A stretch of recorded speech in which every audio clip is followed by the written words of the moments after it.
में है राधा तो भगवान की प्राप्ति हो जाएगी। महाराज जैसे हम सुबह से नाम जप कर रहे हैं, ऑफिस वगैरह में जा रहे हैं, किसी समय पे जैसे नाम नहीं ध्यान में रहा, उसी समय हमारे प्राण निकल गए। अब इसका अंतराय ये है कि जैसे आपका आधा घंटा से नाम नहीं चला, लेकिन कोई पाप भी नहीं हुआ, कोई पाप भी नहीं हुआ, अगर उसके बाद कोई पाप कर्म हुआ और आपका फिर नाम स्मरण नहीं हुआ, तो हमें फिर संशय है कि हो सकता है चित्तवृत्ति कहाँ लग गई और चली गई। और जैसे मानो आप तो काम की बात कर, जैसे एक आदमी राधा बोला और बेहोश हो गया, वो 3 दिन बाद मरा, तो भगवत प्राप्ति हो जाएगी उसकी, क्योंकि उसके द्वारा कोई पाप कर्म नहीं हुआ।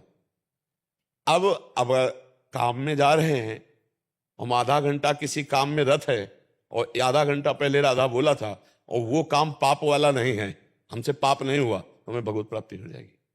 अब ये सोचना है कि कहीं हमारा ऐसा चिंतन ना हो जाए जो अशुभ हो। तो हनुमान जी महाराज बड़े ज्ञानी महात्मा हैं, भगवान के स्वरूप है, और वो कह रहे हैं कि ऐसा हो नहीं सकता कि आप भगवान का चिंतन छोड़ दो और फिर गलत चिंतन न हो, अशुभ चिंतन न हो। तो कहा हनुमंत विपत्ति प्रभु सोई, जब तो सुमिरन भजन। तो हमें लगता है कि हमें बीच बीच में, हमें एक दिन एक जहां बैठे हैं एक भगत बैठे थे, उनसे कहा था 5 मिनट का नियम ले लो कि 5 मिनट में एक बार राधा बोलना ही है।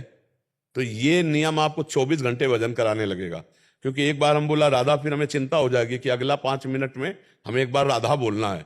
तो एक मतलब राधा नाम 5 मिनट में एक बोलने के, उसमें हम सैकड़ों बार राधा बोलेंगे कि यार हमको राधा बोलना है, 5 मिनट बाद राधा बोलना है, हर 5 मिनट में एक बार बोलो राधा राधा, बस आपका काम हो जाएगा। तो महाराज जी इसमें हमें श्री जी बोलेंगी कि तू जैसी है मेरी है, श्री जी बोलेंगी फिर इस जन्म में हमको ऐसा? बोलेंगे ही नहीं, वो अपनी सेवा में लगा लेंगे।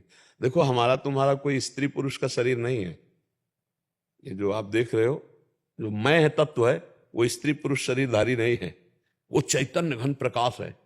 उसी प्रकाश से हम श्री जी की सेवा में जाते, दिव्य रूप हमारा। तो इसीलिए तो कहते खूब भजन कर लो।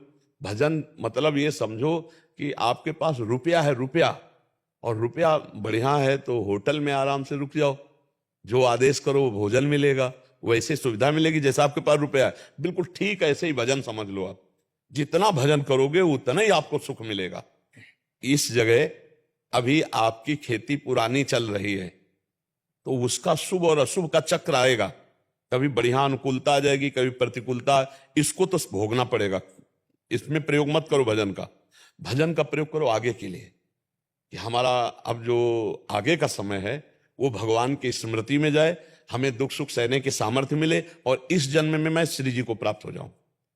जब हमें लगन लगती है ना जैसे रुपया कमाने की, तो ओवर टाइम लोग नहीं करते, ऐसे ही भजन की जब लगन लगी तो बचपन में ना, तो जब देखते सब सो गए तो उठ के बैठ जाते, और जब देखते कि अब जगने का समय आ रहा तो थोड़ा सो लेते, फिर सोच स्नान करके फिर। तो लोगों को ये लगता है कि कोई 3 बजे जैसे जगता है, तो लगता है कि नया साधु होकर के 3 बजे नहीं जगता,